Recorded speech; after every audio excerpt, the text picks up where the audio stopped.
내 영 기뻐 노래합니다. 이 소망의 언덕 기쁨의 땅에서 주께 사랑드립니다. 오직 주의 임재에 갇혀 내 영 기뻐 찬양합니다. 이 소명의 언덕 거룩한 땅에서 주께 경배드립니다. 주께서 주신 모든 나는 말할 수 없네. 내 영혼 즐거이 주 따르렵니다. 주께 내 삶 드립니다. 주께서 주신 모든 은혜 나는 말할 수 없네. 내 영혼 즐거이 주 따르렵니다. 주께 내 삶 드립니다. 주께 내 삶 드립니다.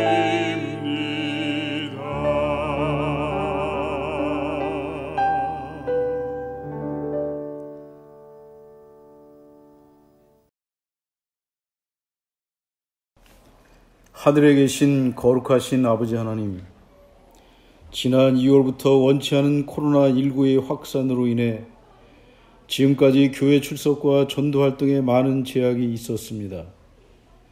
급기야는 2020년 영남합회 여름 장막 부흥성회를 한 번도 경험하지 못한 온라인으로 진행하기에 이르렀습니다. 이 시간 영남합회 3만 5천여 명의 성도들이 통회하는 심정으로 무릎을 꿇고 주님께 회개와 탄원의 기도를 올립니다.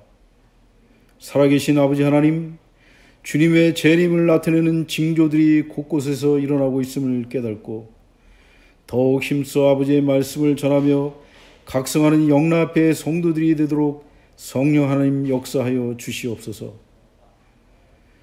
주님께서 귀히 쓰시는 주의 큰종 남대극 목사님께서 장막 부흥성에 참석한 영남합회 성도들에게 이렇게 살 수는 없을까라는 주제로 말씀을 선포하겠습니다.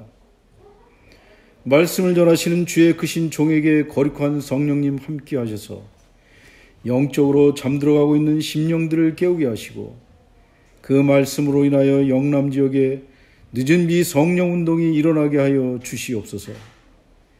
6.25 전쟁 중에도 굳세게 전했던 세천사의 기별이 영남 지역 곳곳에 울려 퍼지게 도와주시옵소서. 이로 인해 더딘 것처럼 여겨지는 주님의 재림이 경각에 있음을 깨닫게 하옵소서. 거룩하신 예수님의 이름으로 간절히 기도드리옵나이다.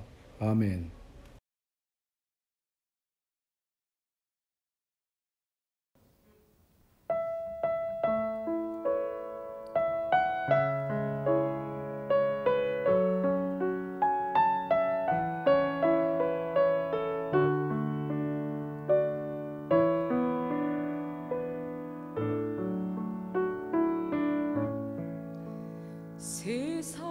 세상은 모두 어두웠고 빛은 사라져 갈 때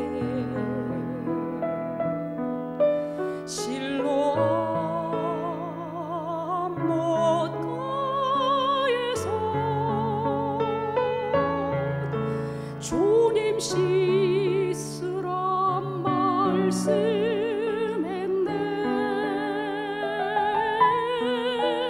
우리 비록 연약하고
아직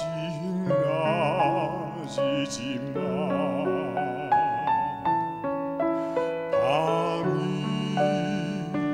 곧 오리니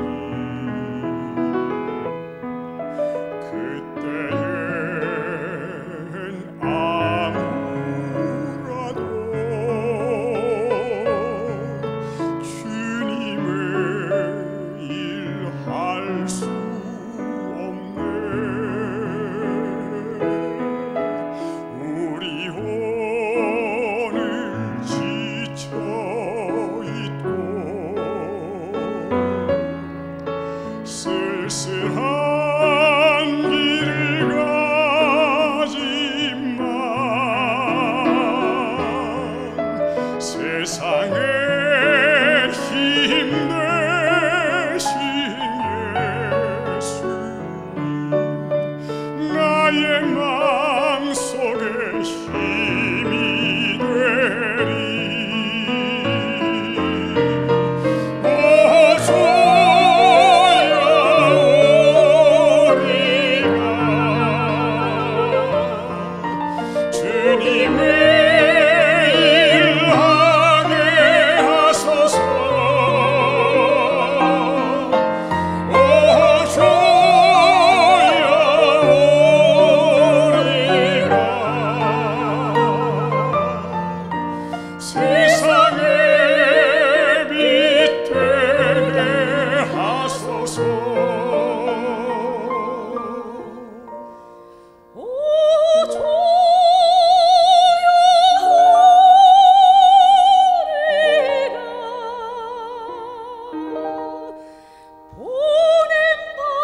보냄받은 자 되게 하소서.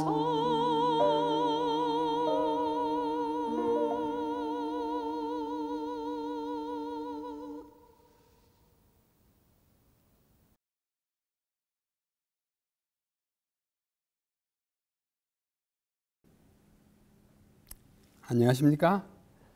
우리 2020년 온라인 장막봉회, 영남합회 장막봉회 6번째 시간, 마지막 시간을 맞이했습니다. 참 아쉽습니다. 우리가 하루에 이것을 다 듣고 지나간다는 것이 여간 아쉽지 않습니다. 자, 그래도 이제 마지막 시간을 또 우리 아름답게 장식해야 하겠습니다. 오직 주의 사랑에 매여 우리 사랑의 듀엣이 많이 불려드렸고 함께 또 찬양했으리라고 생각합니다. 지나간 삶과 다가오는 삶. 우리 첫째 시간에 인간이 범하는 10대 죄악 이런 게 있죠. 둘째, 씨 뿌리기 5대 기본 원칙. 그 다음에 셋째, 넷째는 우리 재림교회의 정체성과 사명과 특징. 우리 정말 자랑스러운 특별한 고유한 사명을 가진 교회의 일원이라는 사실을 우리 정말 자랑스럽게 생각해야 하겠습니다. 바로 지난 시간은 행복한 삶의 8층 사닥다리, 믿음의 덕의 지식을, 지식의 절제, 인내의 경건을, 형제 우애의 사랑을 공급하라. 이 8개를 우리가 그것 하나하나 없으면 우리 믿음이 참 삭막하게 되고 교회의 성장에 참 지장이 많습니다.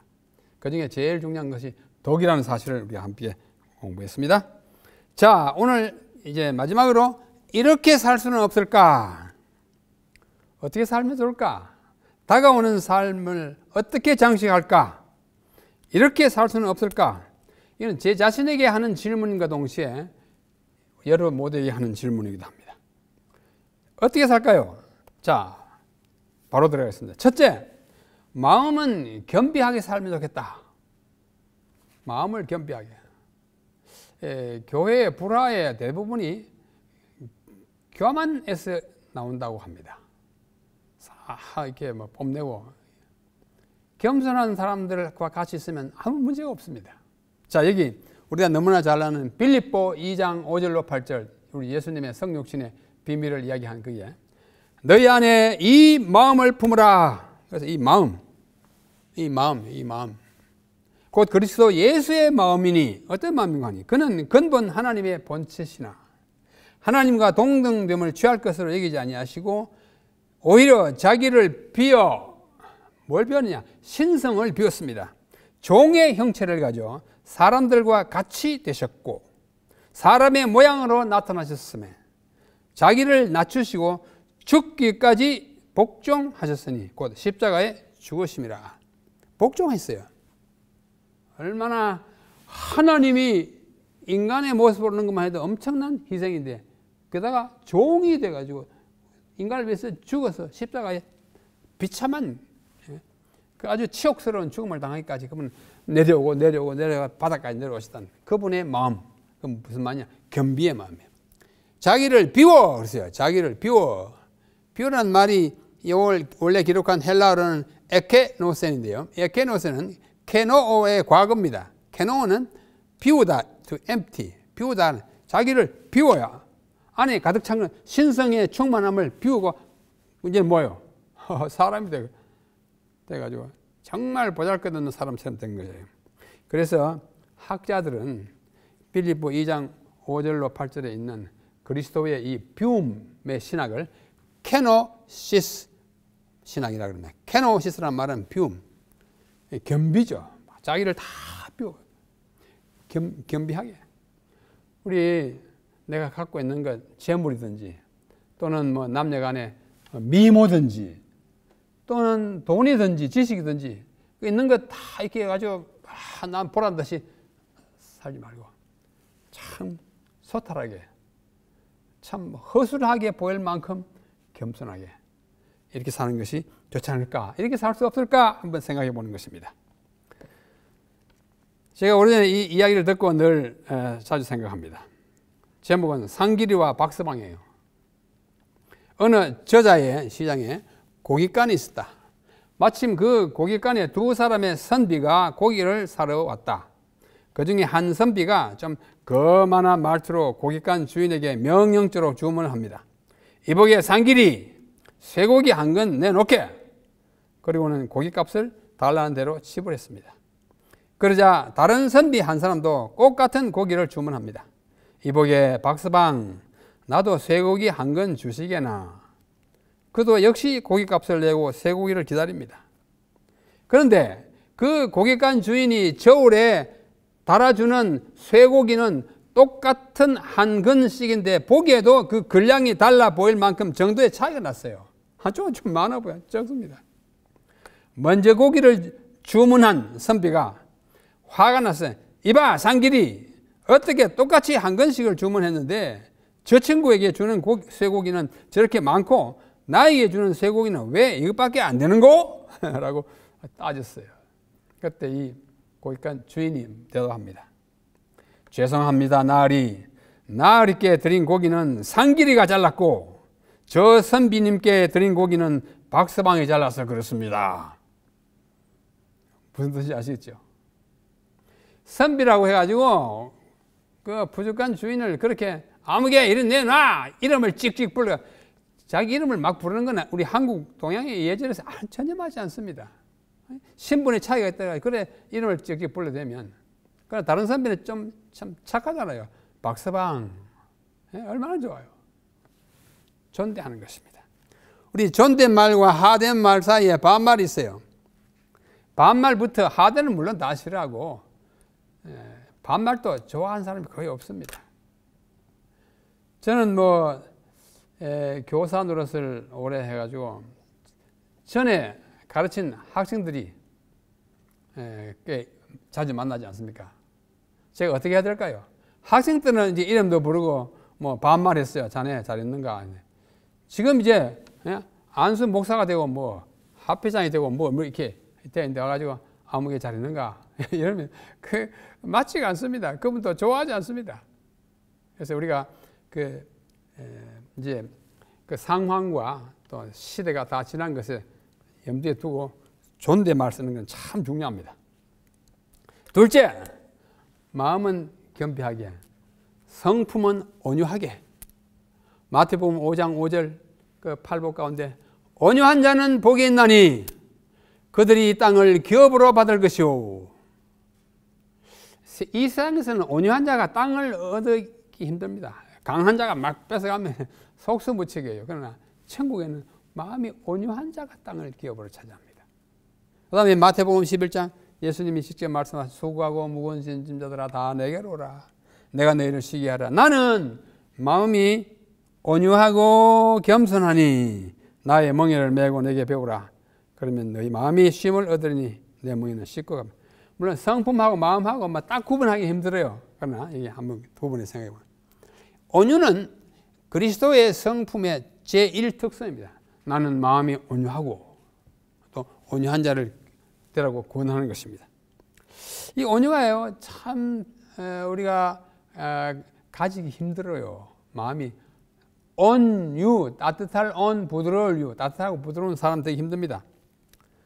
엘렌 화이트 여사께서 자주 언급하고 강조한 성화의 첫 번째 증거가 뭐냐? 온유입니다. 그 사람이 성화됐다. 제일 특성이 그 온유한 사람이 돼야 합니다. 거룩하게 돼가지고 사람들 옆에 적반하지도 못한 그게 성화가 아니에요. 여기 성화된 생애 14페이지 보면 성화의 가장 귀중한 열매는 온유의 은혜이다. The most precious fruit of sanctification. 성화의 가장 귀한 열매는 the grace of meek, 온유의 은혜이다. 그러니까 성화된 것의 가장 큰 특징이 뭐냐? 온유하다 그거예요. 이 같은 책에서 이렇게 말합니다. 온유는 성령께서 성화시키는 분으로서 주시는 은혜이며, 우리를 성화시키는 것은 성령이 하시는데요.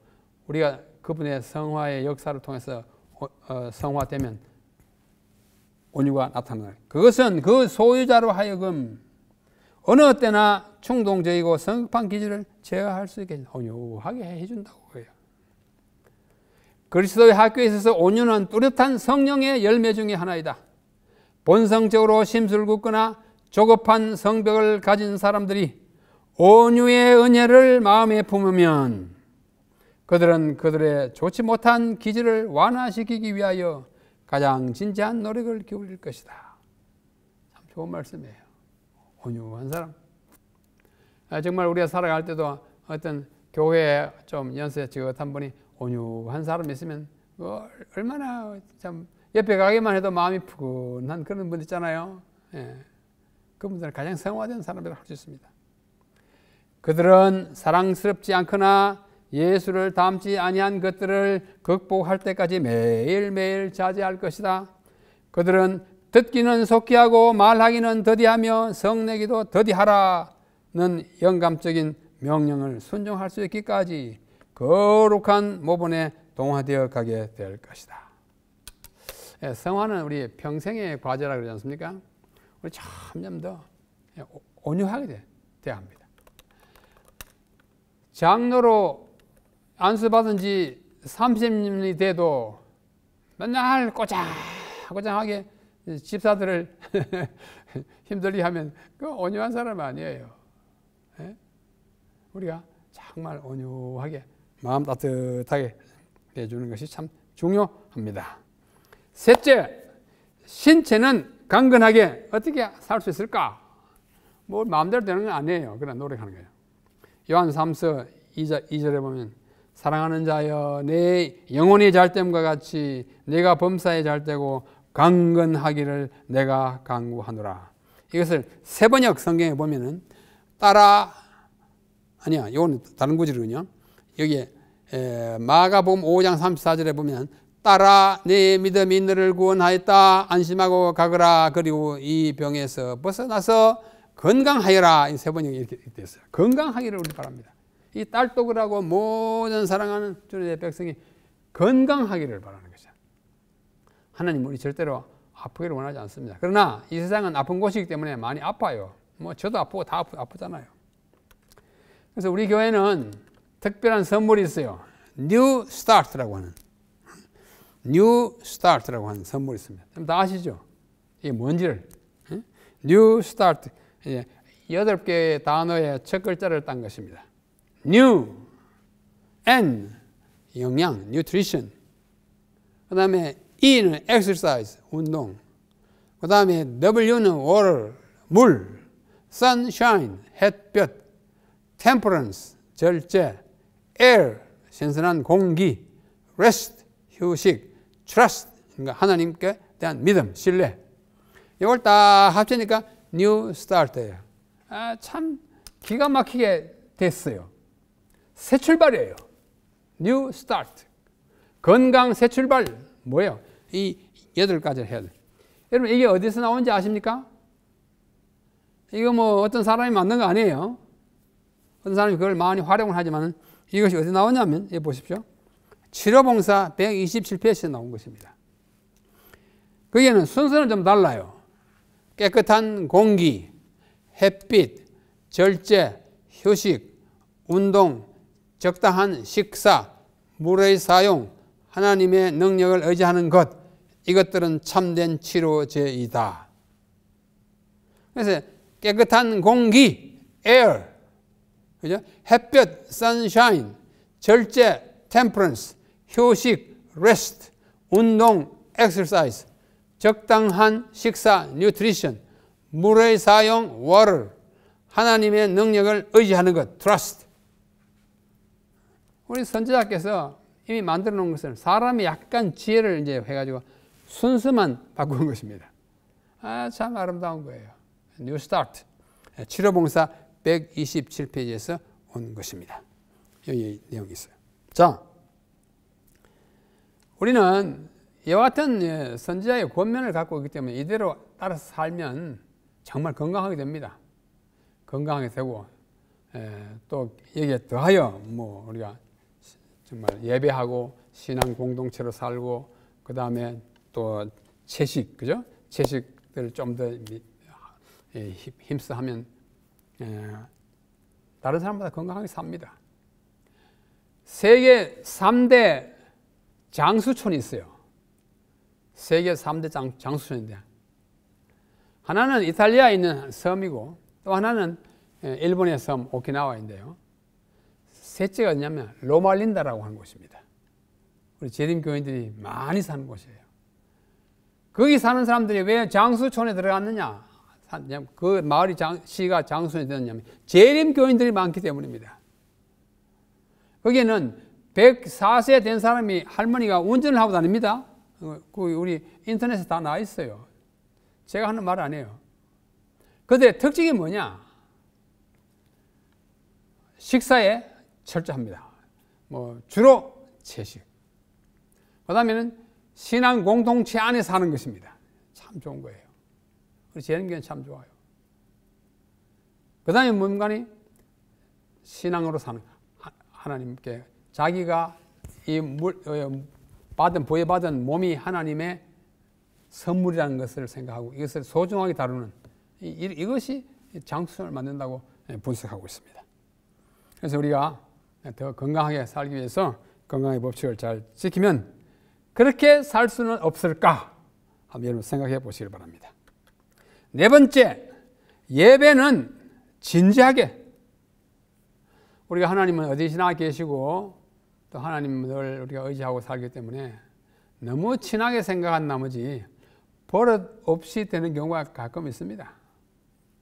교회 갈 때도 뭐 아무렇게나 가고 또 헌금도 뭐 준비하지 않고 그냥 가고 헌금 시간이 오면 뭐 주머니 내가지고 동전이면 동전 뭐 푼돈이면 푼돈 있는 대로 바치고 조금 더 진지하게 하는 것이 어떨까? 요한복음 4장 23, 4절 예수님께서 사마리아 여인에게 하신 말 가운데 아버지께 참되게 진지하게 예배하는 자들은 영과 진리로 예배할 때가 오나니 신령과 진정으로 곧 이때라 아버지께서는 자기에게 이렇게 예배하는 자들을 찾으시느니라.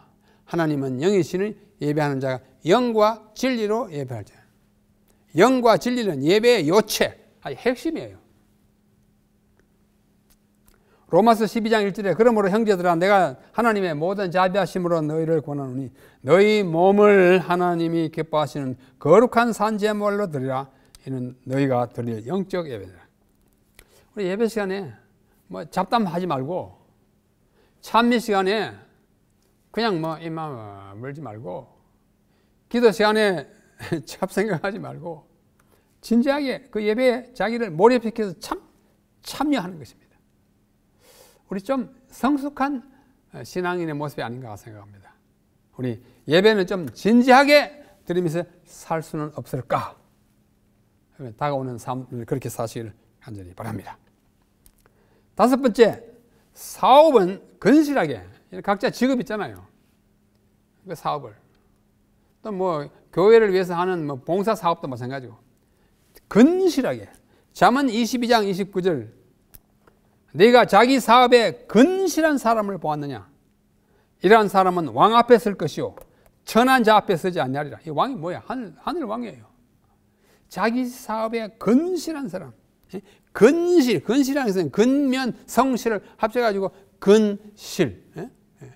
사업에 필요한 방편이 여러 가지예요. 지식도 필요하고 기술도 필요하고 요령도 필요하고 대인관계도 좋아야 되고 로비와 PR도 해야 되고 프로모션도 해야 되고 재정 투자도 전문가 기술자 다 있어야 하지만은 제일 중요한 자기가 할 수 있는 것이 뭐냐? 그건 건실입니다.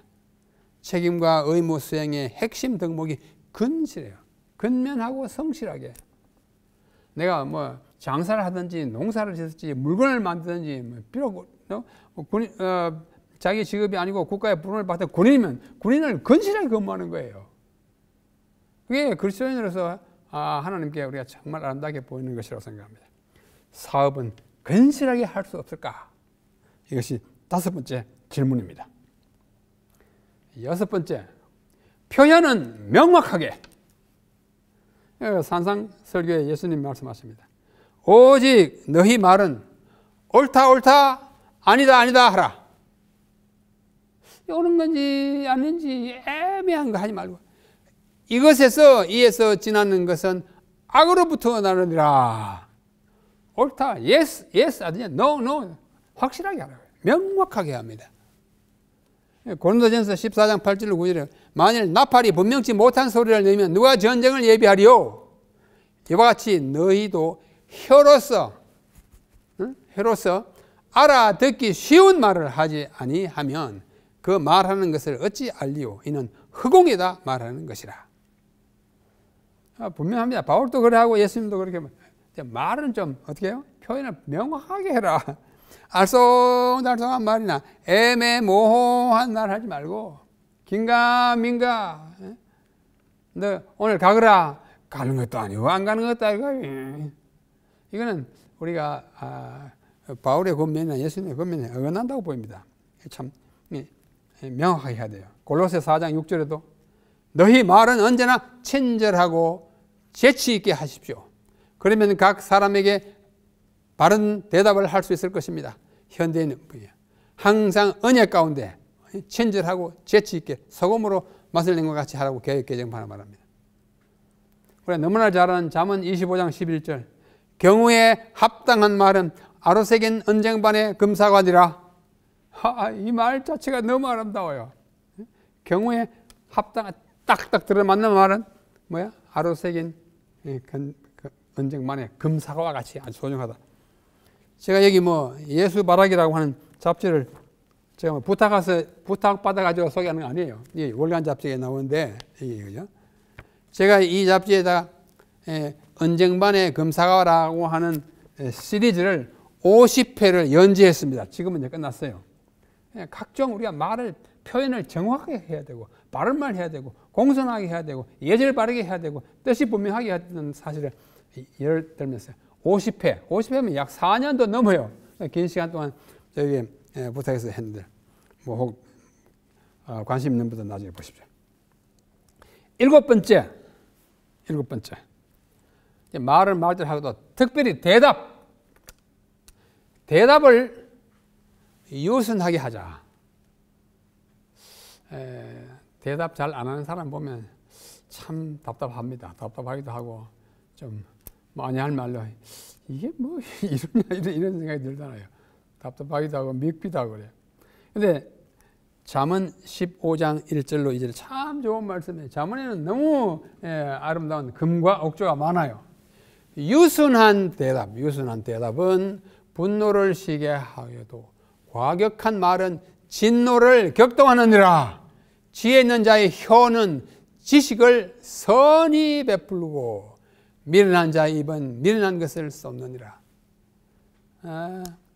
대답을 좀 유순하고 공손하게 하는 것이 참 필요해요. 잠언 16장 24절 선한 말은 꿀송이 같아서 마음에 달고 뼈에 양약이 되느니라. 말을 선하고 부드럽고 아름답게 하기를. 또 야고보 1장 19절에는 내 사랑하는 형제들아 너희가 알지니 사람마다 듣기는 속히 하고 말하기는 더디하며 성내기도 더디하라. 막 덤들어 막 뱉어버리면 실수하기 쉽잖아요. 딱 듣고 천천히 아름답게 하라고 말씀하고 있습니다. 이탈리아 속담에 급한 질문을 받더라도 대답은 천천히 하라. 이탈리아 말로 어떻게 하는지 모르지만 영어로는 이렇게 to a quick question, give a slow answer. 급한 질문이라도 대답은 천천히 해라. 어떻게 해요? 말한다고 화락 뱉어버려 그렇게 말고 공손하게 유순하게 그렇게 하는 것입니다. 우리가 많은 질문을 받고 대답할 때 세 가지 있어요. 현문 우답이 있고 우문 현답이 있고 우문 우답이 있습니다. 우리가 질문이 어떤 질문에 따라 대답도 달라지긴 하지만 우리는 어떤 질문이든지 간에 현답을 주는 것이 좋습니다. 현명한 대답을 주는 것이 참으로 여긴다고 보입니다. 여기 혀의 사용이라는 제목으로 제가 바로 어제 그제 찾아보니까 성경에 혀가 101번 나와요. 성경에 혀가 참 많이 나옵니다. 혀라는 단어가. 그 혀 중에 시편에 32번 써 있고 혀가 잠언에 18번 합쳐가지고 50 혀라는 단어가 101번 써 있는데 이 시편과 잠언에 50이니까 거의 절반이에요. 그러니까 시편과 잠언에는 우리의 혀의 사용과 혀의 중요성에 대하여 혀가 끼치는 선한 감화, 악한 감화에 대해서 말을 많이 하고 있습니다. 그 중에 아주 중요한 것 한 서너 가지만 제가 뽑았어요. 자, 혀 어떻게 사용할까? 내 혀를 악에서 금하며 내 입술을 괴사한 말에서 금할지니라. 내 혀를 악으로 사용하지 말라. 남을 비방하거나 욕하는 데 사용하지 말라. 잠언 18장 21절 죽고 사는 것이 혀의 권세에 달렸나니. 우리가 죽고 사는 것이 혀의 권세에 달렸다. 혀를 쓰기 좋아하는 자는 그 열매를 먹으리라. 여기 잠언 18장 21절과 15장 4절에는 혀라는 단어가 각각 2번씩 사용됐어요. 그래가지고 101번입니다. 혀를 잘 놀리는 사람 화당한다. 그래서 찬미가 650장에 보면은 우리 찬미가요. 너의 혀를 길들이어 노한 말을 금하고 좋은 말만 가려서서 그 찬미잖아요. 참 좋은 찬미예요. 혀를 잘 사용하라는 찬미가 있을 만큼 우리 교회 찬미가 참 좋은 찬미예요. 너의 혀를 길들여. 자, 잠언 15장 4절에도 올량한 혀는 곧 생명나무라도 배려한 혀는 마음을 상하게 한다. 다 혀를 잘 사용하자고요. 혀를 잘못 놀리면 죽습니다. 혀는 때로 칼보다 더 무섭습니다. 칼이 주는 상처는 쉽게 낫지만 혀가 주는 상처는 평생 갑니다. 야고보 3장 6절에도 혀라는 말이 2번 나옵니다. 혀는 곧 불의의 세계라. 혀는 우리 지체 중에서 온몸을 더럽히고 생의 바퀴를 불살라나니 그 살아나는 것이 지옥불에서 난다. 지옥불에서 난다 그랬어요. 이 성경의 혀에 대해서 참 자주 말합니다. 제가 여기 인용을 하지 않아요. 베드로전서 제가 직접 읽겠습니다. 베드로전서 3장 10절에 이런 말씀이 나옵니다. 그러므로 생명을 사랑하고 좋은 날 보기를 원하는 자는 혀를 금하여 악한 말을 그치며 그 입술로 괴휴를 말하지 말고. 우리가 다 뭐예요? 생명을 사랑하고 좋은 날 보기 원하잖아요. 그러려거든 혀를 금해가지고 나쁜 말 하지 말라. 나쁜 말 하지 말라. 여기 아름다운 혀라고 하는 책이 하나 있어요. 여기. 이 책이에요. 여기에 130페이지밖에 안 되는 작은 책이지만 아주 아름다운 책이에요. 아름다운 혀만큼 아름다운 책입니다. 혀를 어떻게 사용해야 될지. 이게 목차만 봐도 참 재밌어요. 목차만 봐도 아름다워지는 요령, 아름다워지는 요령 쭉 나오고, 아름다워지는 요령 1, 아름다운 혀는 진실된 혀이다, 험담하지 않는 혀이다, 친절한 혀이다, 만족하는 혀이다, 소박한 혀이다, 뭐 이렇게 나와요. 자, 우리가 혀를 잘 사용해야 내 마음이 편안하고 내 가족이 평화롭고 우리 교회가 행복합니다. 한 사람이 날카로운 혀를 휘둘러대면 여러 사람 상해요. 그러면 교회에 나오기 힘들어집니다. 그래서 우리 어떻게 해요?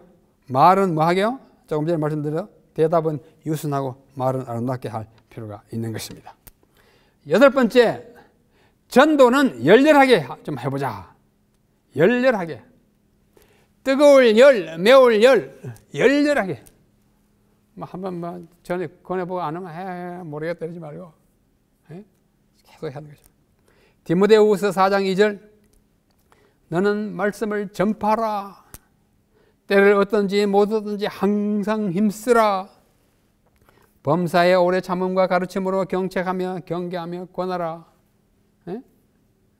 때를 얻든지 못 얻든지, 말하자면 여가가 있든지 없든지 항상 힘쓰라.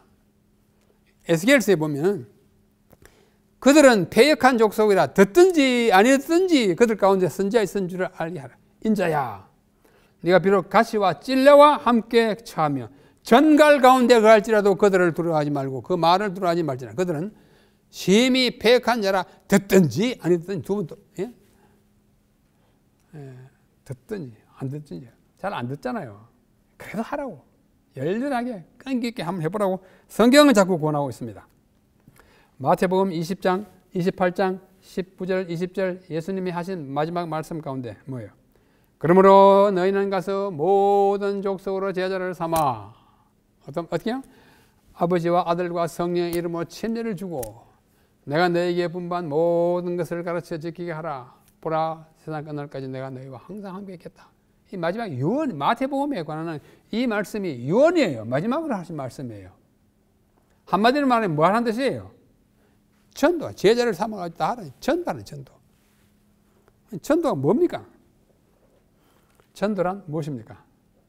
제가 나누기를 좋아하는 이야기예요. 전도. 전도란 저한테 들은 분이 많을 거예요. 한 뭐가 다른 뭐에게 무엇이 있는 곳을 가르쳐 주는 것이 전도다. 한 뭐가 다른 뭐에게 뭘 가르쳐 줘요? 자, 우리가 지금 비대면 장막회를 하기 때문에 자, 한 거지가 다른 거지에게 빵이 있는 곳을 가르쳐 주는 것. 그것이 전도다. 얼마나 참 좋은 표현인지. 여러분이나 저나 다 거지예요. 영원히 살 양식이 없다는 뜻에서 거지예요. 우리 한때는 정말 속절없는 거지였는데 이제는 좀 부자 거지가 됐어요. 왜? 양식을 어디 있는지 알기 때문에. 그 양식을 내가 버는 건 아니에요. 그러나 하나님 주신 건데 이 말씀이 바로 양식이잖아요. 근데 아직도 자기가 거지라는 것을 모르는 거지와 거지는 거지인데 빵이 어디 있는 것을 모르는 거지가 수두룩해요. 우리 주변에. 그래서 한 거지가, 나 같은 거지가, 여러분과 같은, 죄송합니다, 거지가 다른 거지, 아직도 빵을 있는 곳을 성경이 뭔지 모르는 거지에게 빵이 있는 곳에, 빵이 있는 곳이 성경이고 장소가 어디냐면 교회입니다. 교회에 데리고 오는 것을 전도라고 그래요. 일단 데리고 오면 그 다음 책임은 뭐예요? 이제 목사가 지고 전도자들 책임지는 게 가르쳐야 돼요. 너희는 가서 모든 족속으로 제자를 삼아 아버지와 아들과 성령의 이름으로 침례를 주고 내가 너희에게 분부한 모든 것을 가르쳐 지키게 하라. 가르쳐라. 이게 전도입니다. 우리 빵이 있다고 해서 혼자 야금 잡수시면 안 됩니다. 우리 앞으로 다가오는 삶에는 더 열렬히 전도하는 삶, 이렇게 살 수는 없을까? 여러분 생각해 보시길 바랍니다. 여기 소가 2마리 있습니다. 이 이야기는 오래전에 이란이라고 하는 나라를 이제 탐사를 가게 됐어요. 에덴 동산이 어디에 있었나 그 탐사하기 위해서 학자들과 함께 여행을 하게 됐는데, 이란의 나라가 굉장히 동서가 길어가지고 시간도 뭐 2시간 차이 날 만큼 이렇게 돼. 그 길을 이제 버스 타고 이동을 하면서 우리 가운데 있던 그 전문 부흥사가 5명 있었어요. 학자들이 주로 대부분이고 부흥사 이제 같이 가자고 같이 했는데, 그 부흥사들이 경험이 참 많아요. 한 번에 이런 얘기를 했어요. 버스 안에서. 제가 딱 적어놨어요. 한국의 목회자가 한 30명이 그룹이 돼가지고 태국에 여행 갔다고요. 여행 가가지고 이제 돌아다니면서 구경을 많이 합니다. 한 번은 갔더니 소 따먹기를 하고 있었어요. 군용들이 다 모여가지고 있는데 뭐 하나 싶습니까? 가운데 소가 한 마리 있어요. 이 소예요. 앞에 놓고 하는 말이, 이 소가 눈물을 흘리게 되면 눈물을 흘리게 하는 사람이 그 소를 따가지고 가는 내기예요, 일종의. 그래서 사람들이 와가지고 내가 해보겠다 해가지고 그거다 갖다가 막 이렇게 뭐 때리기도 하고 몽둥이 가지고 엉덩이 때리기도 하고 막 밀치기도 하고 막 해도 그냥 눈만 뭐 하고 있지. 뭐 도무지 요동도 없고 울기는 그냥 희죽희죽 그냥 서 있습니다. 그걸 한참 보고 있던 우리 한국인 목사님 30명 가운데 한 사람이 내가 한번 해보겠다고. 내가 한번 해보겠다고. 그 사람들이 저 한국 사람이 뭐 어떻게 하나? 그 당신 해보라고. 그래 했더니 이 소의 귀에다 대고 막 한국말로, 이 사람이 뭐 태국말 모르니까 한국말로 하더니 한 5분 동안 얘기했어요. 하더니 갑자기 이 소가 눈물을 주룩주룩 흘리면서 울고 있습니다.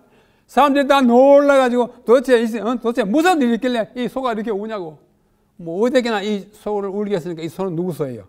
이 박 목사 거예요. 소를 따가지고 이제 가면서 동료 목사님들이 물었어요. 박 목사. 도대체 무슨 얘기를 해가지고 소가 그렇게 울었노? 내가 뭐 할 얘기가 있어? 내가 개척 전도할 때 우리 사람과 내가 얼마나 고생을 했는지 고생한 이야기 한 5분 동안 했지. 이 소가 그 얘기 듣고 눈물을 흘렸대. 그래서 소를 따가지고 갔어요. 저 소 땄습니다. 그래서 또 한참 가다 보니까 또 소 따먹기를 한 곳이 있습니다. 눈물을 흘리게 해가지고 저 소를 땄고, 둘째는 이쪽 소예요. 이 소를 따가지고 이쪽 소가 떠 있는데, 황소가 다름질을 하게 하는 자가 황소가 또 서 있는데 이 소가 막 뛰어가게 만들면은 소 따간다 그랬어요. 근데 뭐 아무리 밀어도 꼼짝도 안 하고 귀에다 대고 막 큰 소리 쳐도 꼼짝도 안 하고 그냥 보다시피 서 있습니다. 그래 한국 목사들이 박 목사 이번에도 당신 한번 해봐. 그랬어요. 그래? 내가 한번 해볼까? 해가지고 가서 이 소의 귀에다가 뭐 한 3마디 했는데 이 소가 벌쩍 뛰더니 막 도망을 가는 거예요. 또 사람들이 깜짝 놀래가 도대체 이 사람이 무슨 말을 했길래 이렇게 해서 질급을 하고 도망을 가느냐. 어쨌든 이제 그 소는 이제 누구예요? 박 목사 거예요. 왜? 딸리고 계시니까. 그래서 목사들이 또 물어봤어요. 그래서 두 마리 소를 따가지고 오면서 박 목사 도대체 무슨 얘기를 했길래 소가 저렇게 질급을 하고 도망가냐? 이렇게 말했대요. 소야 너 한국 가서 나하고 목회하자. 한국 가서 목회하자는 바람에 질급을 하고 도망갔어요. 여러분 한국의 목회는 참 어렵습니다. 뭐 다른 나라도 마찬가지지만 개척 전도와 목회는 어려워요. 이게 뭐 지어낸 이야기일 겁니다. 그러나 지어낸 이야기에도 믿거나 말거나 지어낸 이야기에도 거기에 핵심이 진실이 있어요. 개척 전도가 얼마나 어려운지, 목회하는 것이 얼마나 어려운지. 이 두 마리 이 소와 아까 그 소를 따가지고 한국으로 돌아왔다는 믿거나 말거나 이야기입니다. 여기서 우리가 배울 교훈은 정말 열심히 전도할 필요가 있는 것입니다. 9번째, 봉사는 은밀하게. 우리가 인간인지라 뭘 좀 이렇게 구제 활동 해놓으면 그 어떻게 하든지 좀 이렇게 공개되게 하려고 하는 마음이 사람들에게 다 있어요. 그걸 좀 하나님께서는 오른손에 하는 것을 왼손에 모르게 하라고 그렇게 말하지 않습니까? 자, 마태복음 산상설교 6장 2절 5절에 그러므로 구제할 때에 외식하는 자가 사람에게 영광을 받으려고 회당과 거리에서 하는 것 같이 너희 앞에 나팔을 불지 말라. 나팔을 불지 말라. 자, 나 뭐 100만 원 얘기 구제합니다. 얘기 하지 말고. 에? 나팔 불지 말라. 이거 좀 나쁘게 말하면 나발 불고 돌아가는지 말라는 뜻입니다. 진실로 너에게 이르노니 그들은 자기 상을 이미 받았느니라. 구제해놓고 막 이렇게 뽐내버렸으니까. 너는 구제할 때 오른손이 하는 것을 왼손이 모르게 하여 내 구제함을 은밀하게 하라. 은밀한 중에 보시는 너희 아버지께서 갚으시리라. 또 너희는 기도할 때 외식하는 자와 같이 하지 말라. 그들은 사람에게 보이려고 회당과 큰 거리의 어구에 서서 기도하기를 좋아하느라. 골방에서 기도하라. 봉사와 신앙생활은 하나님께만 알면 되는 그런 좀 격조 있는 신앙을 살 수는 없을까? 이것이 9번째 질문입니다. 10번째, 약속은 신실하게. 한번 약속해 놓은 것은 정말 잘 지켜야 합니다. 그저 뭐 식은 죽 먹듯이 약속을 막 어기고 식언한다 그러잖아요. 그렇게 하면 그리스도인 품이 안 맞습니다. 신명기 23장 23절 내 입에서 낸 것은 그대로 실행하기를 주의하라. 무릇 자원한 예물은 내 하나님 여호와께 네가 서원하여 입으로 언약한 대로 내 하나님께 뭐 헌납하겠다 한 거는 하라 그거예요. 예? 그래야 합니다. 아나니아와 삽비라가 하나님께 바치겠다 해놓고 안 바치가 죽었잖아요. 뭐 지금 복음 시대에 당장 죽이진 않지만 우리 약속을 어기면 참 문제가 커집니다. 민수기 30장 2절 사람이 여호와께 서원하였거나 결심하고 서약하였으면 깨뜨리지 말고 그가 입으로 말한 그대로 다 이행할 것이니라. 약속한 것은 실수로 하더라도 좀 지키라고. 여기 기본 사람이 기본에 사는 그 히위족이 이제 여호수아하고 약속을 하지 않습니까? 여호수아가 이제 백성을 이끌고 막 오니까 기본 사는 히위족이 겁이 나가지고 우리 다 죽겠다 싶어서 일찌감치 이제 속임수를 쓰지요. 그래서 뭐 아주 다 떨어진 이제 뭐 망대를 입고 이렇게 밥을 뭐 신밥 해가지고 아주 여호수아한테 나타나가지고 너희들 어디서 왔느냐? 우리는 머나 먼 곳에서 왔다고. 왜 왔느냐? 뭐 당신들이 올라오는데 뭐 하나님 함께 하셔가지고 막 파죽 주시러 막 오는데 우리가 일찌감치 와서 항복하러 왔다고. 그래? 그럼 어떻게 할 거냐? 우리가 책임들 하겠다. 그래서 너를 안 죽이겠다고 약속합니다. 알고 보니까 어디서 왔어요? 바로 이웃 마을에서 왔어요. 그래서 여호수아가 좀 화가 났지만 그러나 약속은 약속이니까 오케이 지킨다. 너희들 죽이지 않겠다. 해가지고 다른 일을 시키지 않습니까? 그런 여호수아도 참 신실한 젠틀맨이에요. 거짓으로 약속했지만은 일단 약속했으니까 오죽했으면 했겠나 이렇게 이해하는 것입니다. 하나님은 언약의 하나님이에요. 하나님은 언약을 반드시 지킵니다. 하나님 만약에 언약을 지키지 않는 분이라면 우리 벌써요 구원의 희망이 없습니다. 우리 하나님이여 광대하시고 능하시고 두려우시며 언약과 인자를 지키시는 하나님이여. 언약과 인자는 항상 같이 가요. 하나님이 인자하시니까 언약하시고 언약을 또 지키시는 것입니다. 우리는 사람과 약속한 다음에도 대수롭지 않게 불가피하게 어기는 경우가 있어요. 그러나 그건 이해합니다. 그러나 약속 언제 했나 싶을 정도로 아무렇게나 뭐 되면 하고 안 그러면 말고 이거는 그리스도인의 태도가 아니에요. 격조 있는 품격 있는 그리스도인은 아닌 것입니다. 시편 89편 28절 저를 위하여 나의 인자하면 인자하고 언약 한 같이 한다고 그랬죠. 영구히 지키시고 저로 더불어 한 나의 언약을 굳게 세운다. 내 언약을 파하지 아니하며 하나님 절대로 언약을 파하지 않습니다. 내가 너를 구원하겠다. 구원하십니다. 절대로 구원하십니다. 또 여기 사사기 2장 1절에 보면 내가 너희에게 세운 언약을 영원히 어기지 아니하리니. 얼마나 좋은 보장이에요. 우리의 부족함에도 이걸 구원하는 그 계획은 파기하지 않겠다 하는 것입니다.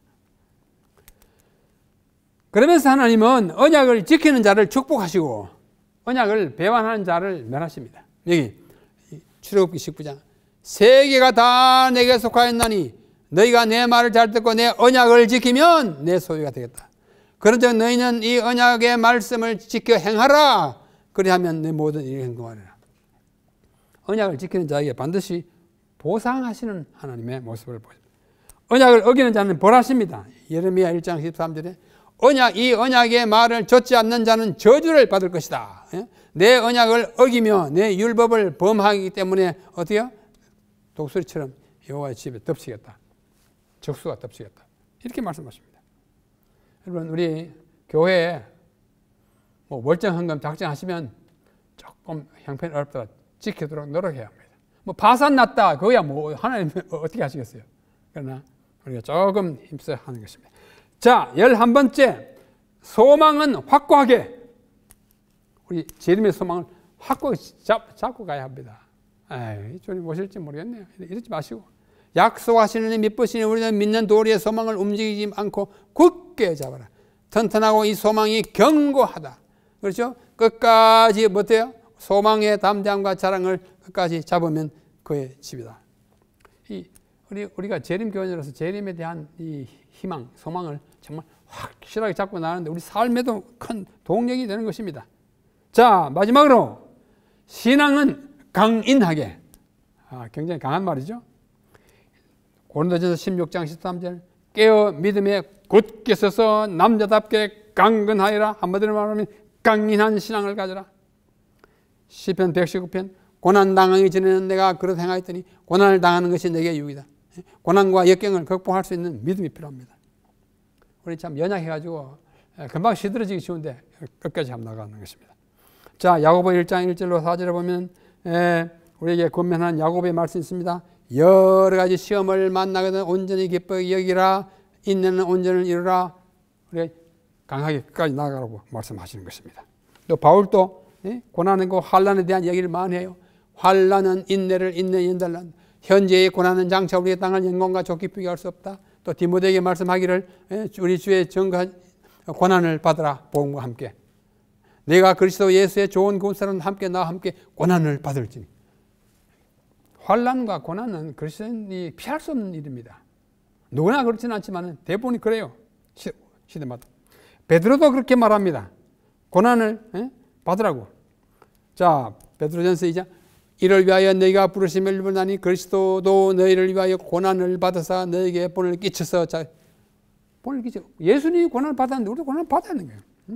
고난 받는 것이 하나님의 뜻일진데 악을 행함으로 고난 받는 것보다는 선을 행하고 고난 받는 것이 복되다. 오직 너희가 그리스도의 고난에 참여하는 것. 우리가 고난을 받는 것은 그리스도가 우리를 위해서 하신 일에 참여하는 것이라고 하는 우리의 고난 받는 것은 굉장히 높은 위치로 끌어올리는 말씀인 것입니다. 고난을 받은 즉 부끄러워 말고 고난을 받는 자들은 또한 선을 행하는 가운데 그 영혼을 미쁘신 조물주께 부탁한다. 이렇게 말씀하고 있어요. 자, 시간이 이제 갔지만은 이제 마지막이니까 AQ라는 게 있어요. AQ. AQ가 무엇인지 혹시 아십니까? 여러분 IQ는 아시죠? IQ. AQ가 뭐냐면 Adversity Quotient. Adversity Quotient은 역경지수. IQ는 지능지수죠. EQ는 뭐 정서지수. 그러잖아요. 이거는 역경지수예요. 역경지수는 뭐냐? 사람이 자신의 삶에서 역경을 다룰 수 있는 능력을 측정하는 점수예요. IQ가 높을수록 머리 좋죠. AQ가 높을수록 잘 참는 거예요. 역경을 잘 견디는 지수예요. 이게 참 중요한 발견입니다. 그 책이 나왔어요. 이 책이에요. Adversity Quotient. 역경지수예요. 장애물을 기회로 전환시키는 것이 이게 능력, 그게 AQ입니다. 이 폴 스톨츠라고 하는 사람이 이 책을 써가지고요, 엄청나게 많은 사람들에게 호응을 받고 세계적인 스타가 됐어요. 역경지수라는 책을 썼어요. 또 그 다음 책이요, 역경지수 at work, 역경지수 높이기. 매일의 도전들을 그대의 성공을 여는 열쇠로 삼아라. 역경을 삼아서 그 받치면 또 올라가는 거예요. 굉장히 좋은 책입니다. 이 두 가지 책을 써가지고 아마 돈도 많이 벌고 아주 유명한 현대의 한 강사가 되었습니다. 이분이에요. 폴 스톨츠라고 하는 분입니다. 아주 역경을 잘 차고 나갈 듯한 기백을 가졌죠. 그 스톨츠가 말하기를 역경지수는 인간의 탄력성을 측정하고 강화하는 일에 가장 널리 사용되는 방법이다. AQ는 다수의 사람들이 매일 봉착하는 난관들을 대처하는 방법에 관한 것이다. AQ는 사람들이 다가오는 도전들과 역경들에 대응하는 방법을 측정하는 척도이다. 이게 그거예요. 자, 이 AQ가 높은 사람은요, AQ가 높은 사람은 이런 것들을 다 올립니다. 뭘 올리냐? 생산성을 높여줘요. AQ, 역경을 잘 이기는 사람이요. 그 다음에 민첩해집니다. 빨리빨리 해요. 그 다음에 문제를 해결 잘합니다.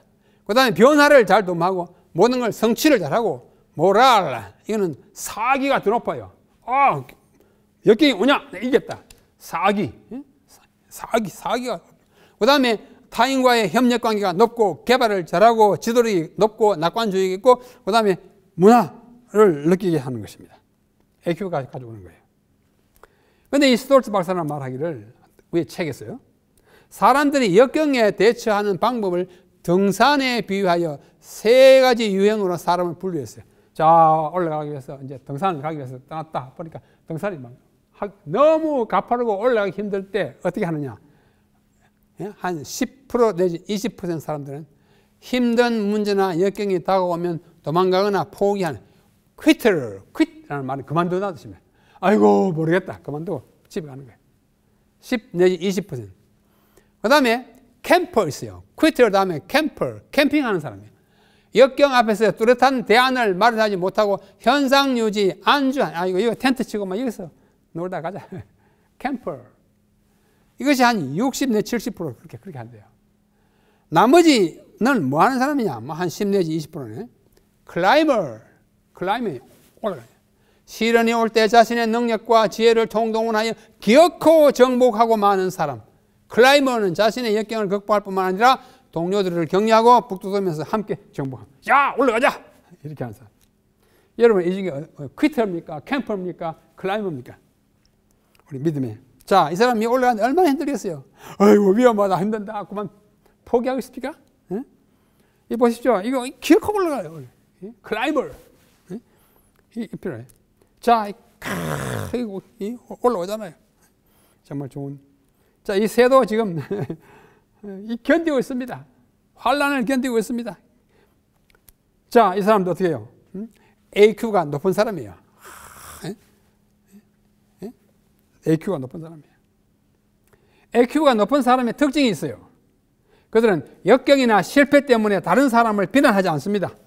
현실을 인정하고 불평과 책임 전가가 없고 오케이 해본다 이렇게 나갑니다.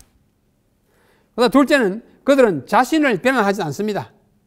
그들은 실패가 초라한 자신 때문에 생겼다고 생각하지 않습니다. 이렇게 안 해요. 그 자신이 직면한 문제가 규모나 지속력에 있어서 제한되어 있다는 사실을 인정, 긍정적으로 낙관적으로 다시 시도하는 것입니다. 우리가 사업을 하거나 신앙을 하다 보면 호황, 순경을 만나기도 하고 불황, 역경을 만나게 합니다. 침체고를 잘 이겨내는 기업이나 사람은 새로운 호황, 순경을 맞이할 수 있습니다. 신앙도 똑같습니다. 이겨내는 극복의 자세가 필요해요. 포기하지 않는 신앙을, 강인한 신앙을 가지고 살 수는 없을까? 이게 마지막 질문입니다. 내 중에 고난당하는 자가 있느냐? 그는 기도할 것이요. 즐거워하는 자가 있느냐? 그는 찬송할 것이라. 국립국어원에는 매년 신어 새 단어를 발표하는데요. 2011년에는 삼포시대라는 말을 삼포를 세 가지 연애, 결혼, 출산을 포기하는 세대가 나왔어요. 그다음 4년에는 5포시, 요거 더하기 인간관계, 주택 구입 포기하는 세대가 나올 거예요. 그래서 2015년은 7포시대예요. 요거 더하기 꿈과 희망과 이걸까지 합쳐가지고 다 포기해요. 금년 2020년에 그래서 이거는 제가 10호 세대가 혹시 나올지 모르겠어요. 이거 다 더하기 의욕도 포기하고 기력도 포기하고 자존감도 포기하고 에라 모르겠다. 10호 세대. 이렇게 하면 우리 나라가 어떻게 되겠습니까? 대저의인은 7번 넘어질지라도 다시 일어나려니와 악인은 재앙으로 인하여 엎드러지느니라. 끝. 엎드러지다 그런다. 이게 뭐예요? 여러분 아시잖아요. 오뚜기. 돌로 오뚜기. 오뚜기는 아무리 흔들어도 빨딱빨딱 일어납니다. 7전8기예요. 오뚜기. 부동이란 거꾸리지 않는 할아버지 오뚜기. 자, 그 스톨츠라고 하는 사람이 역경이 없이는 우리가 우리의 위대함을 결코 발휘할 수 없다. 우리 다 위대한 걸 하나님으로부터 부여받았는데 역경을 겪지 않으면 그걸 발휘할 수가 없어요.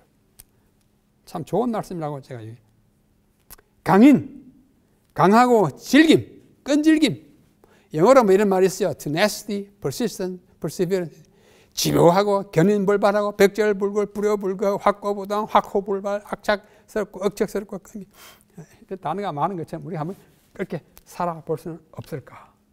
예, 여러분들에게 도전하는 마지막 질문입니다.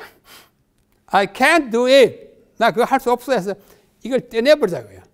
I can't do it. 내가 할 수 있다. 긍정적으로 할 수 있다. 라고 생각하자는 것입니다. 이렇게 살 수는 없을까?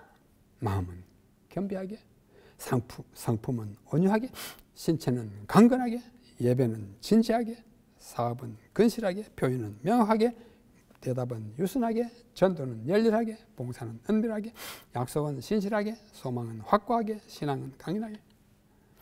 예, 너무 많아서 뭐 한꺼번에 다 하기 힘들 거예요. 그러나 우리 수시로 이렇게 살도록 노력하는 우리가 또 되어야 되겠습니다. 예, 목사 보험교육자에 보내는 증언을 보면 표준을 높여야 한다. 더욱 차원 높게 행동해야 한다. 세상 관습과 행위로부터 나와야 하고 분리되어야 한다. 목사들과 백성들은 더욱 높은 단계로 올라서야 한다. 예수님과 그분의 온유, 그분의 겸허, 그분의 겸손, 그분의 자기 부정, 그분의 순결, 그분의 참된 선하심과 품성의 고결함 등이 모든 사람들의 경험과 품성 속에 훨씬 많이 자리 잡아야 한다. 우리 이렇게 살 수는 없을까? 여러분 그렇게 살 수 있기를 바랍니다. 다가오는 삶은 이렇게 삽시다. 첫째, 지나간 삶보다는 좀 더 겸손한 삶을 사십시다. 호소입니다. 둘째, 성화의 표징인 온유를 날마다 연습하십시다. 연습하지 않고는 되지 않습니다. 셋째, 예배를 드릴 때는 보다 더 진지하게 드리자. 가정이든지 교회에서든지. 말을 할 때는 분명한 언어로 유순하게 대답하자. 그 다음에 한 번 약속한 것은 손해를 보더라도 지키자. 강인한 믿음을 가지고 굳세게 나아가자. 제가 6번에 걸친 장막봉의 말씀을 여기서 마치겠습니다. 우리 지나간 삶은 어떻게 할 수가 없어요. 그러나 다가오는 삶은 우리가 할 수 있습니다. 이렇게 살 수는 없을까? 우리 노력하시면서 우리의 삶이 변화되고 우리의 성품이 변화돼서 곧 오실 주님을 기쁨으로 맞이하는 우리 모든 영남 성도님들 우리 모두가 다 되시기를 간절히 호소하고 부탁드리면서 한 줄 해야 할 장막부흥회의 말씀, 하루의 말씀, 6회의 말씀을 모두 마치겠습니다. 주님 안에서 강건하시고 강인한 믿음으로 승리하시기를 간절히 바랍니다.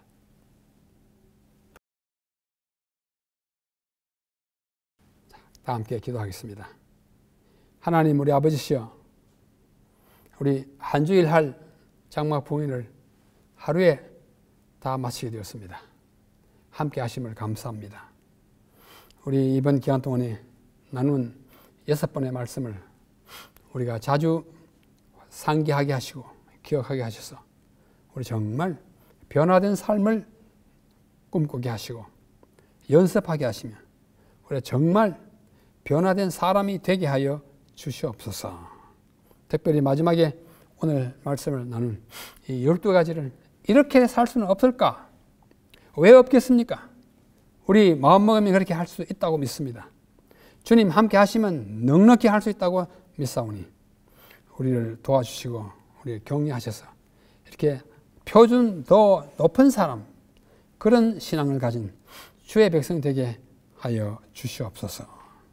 하루 종일 우리와 함께 하심을 감사하며 다가오는 삶에서 온통 우리를 인도하시고 축복하옵시기를 곧 오실 구주 예수님의 이름으로 간절히 기도하옵나이다. 아멘.